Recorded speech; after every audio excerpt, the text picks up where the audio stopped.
the roar of the crowd, a symphony of voices united in passion. The crunch of cleats on the pitch, a sound that echoes the determination of the players.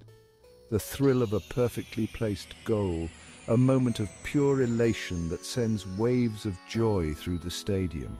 These are the sights and sounds of football, a sport that has captivated billions worldwide, transcending borders and cultures. But the journey of football, specifically women's football, is about more than just goals and trophies. It's a narrative rich with history and struggle. It's a story of resilience, determination, and a passion that refused to be silenced, even in the face of adversity. Imagine, if you will, a time when women gracing the football pitch was met with skepticism, even outright disapproval. A time when their love for the game was questioned. It's hard to believe, but this was the reality for the pioneering women who dared to challenge conventions and pursue their love for the beautiful game. They faced obstacles that seemed insurmountable, from the muddy fields of late 19th century England to the gleaming stadiums of today. The evolution has been nothing short of extraordinary. Women's football has undergone a remarkable transformation, evolving with each passing decade. The journey has been long and arduous, marked by periods of progress and setbacks, but always moving forward. But the spirit of the game, the sheer joy of playing, has always endured, lighting the way for future generations. This is the story of women's football, a tale of perseverance and triumph. A journey through time that celebrates the legends, the milestones, and the countless moments of glory, and the unwavering spirit that has brought the sport to its rightful place on the world stage, where it continues to inspire and captivate.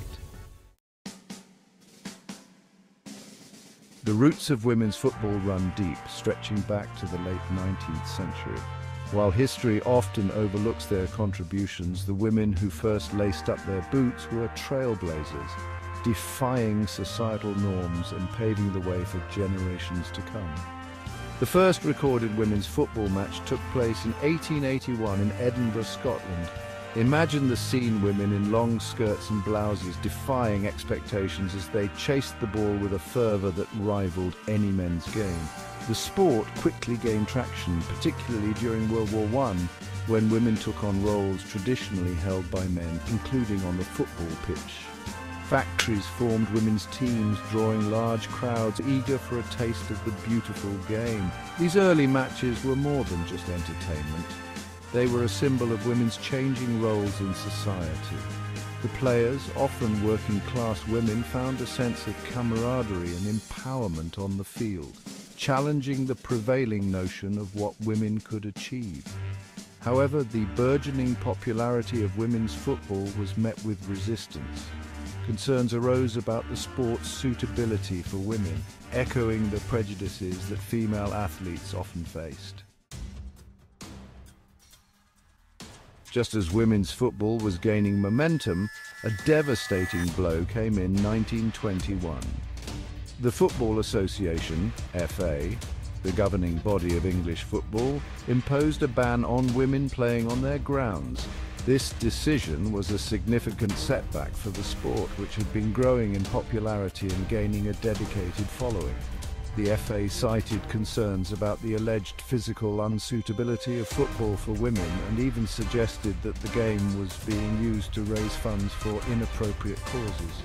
These reasons were widely criticised and seen as a way to undermine the progress women had made in the sport. This decision effectively stifled the growth of women's football in England for decades. The ban meant that women could no longer play on the same grounds as men, which were often the best and most well-maintained facilities available. The ban cast a long shadow over the sport, making it difficult for women to find places to play and to gain the same level of recognition and support as their male counterparts. Without access to proper facilities or the recognition of the FA, women's football was relegated to the fringes. Many teams had to resort to playing in parks, backyards, or any open space they could find. Teams struggled to find places to play, and public interest waned without the support of established football structures. The lack of media coverage and official support made it even harder for the sport to thrive. Despite these challenges, the spirit of women's football refused to die.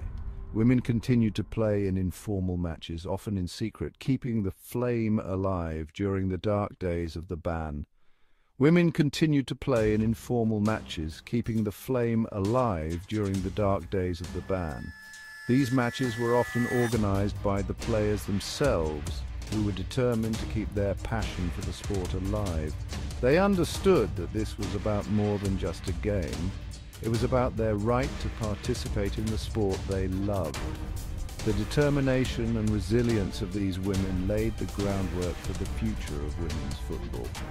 The FA ban, while a significant setback, ultimately fueled the resolve of those who believed in the power and potential of women's football. Their efforts and perseverance would eventually lead to the lifting of the ban and the resurgence of the sport.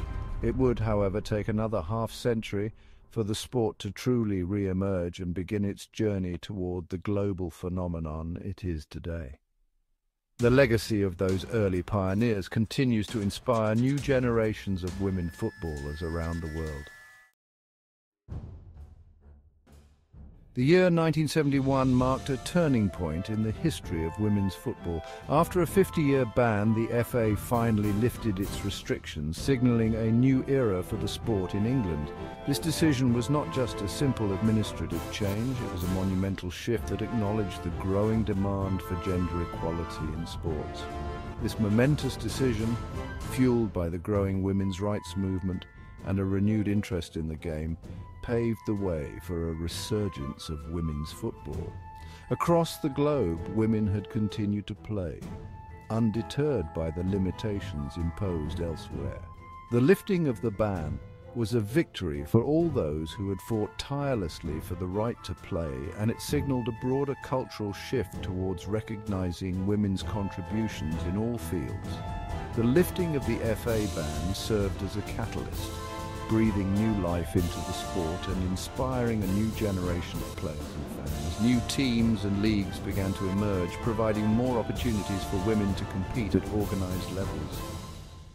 The enthusiasm was palpable, with local communities rallying around their teams and young girls dreaming of one day playing for their country. The Women's Football Association WFA was established in England in 1969, 2 years prior to the lifting of the ban, demonstrating the growing movement to formalise and promote the women's game.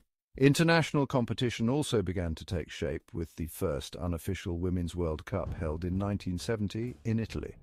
This event was a landmark moment, showcasing the talent and passion of female footballers on a global stage.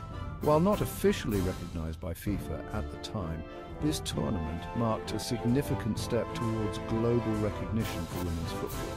The revival of women's football was not without its challenges. The lack of official support and funding meant that many teams struggled to find the resources they needed to train and compete at the highest levels.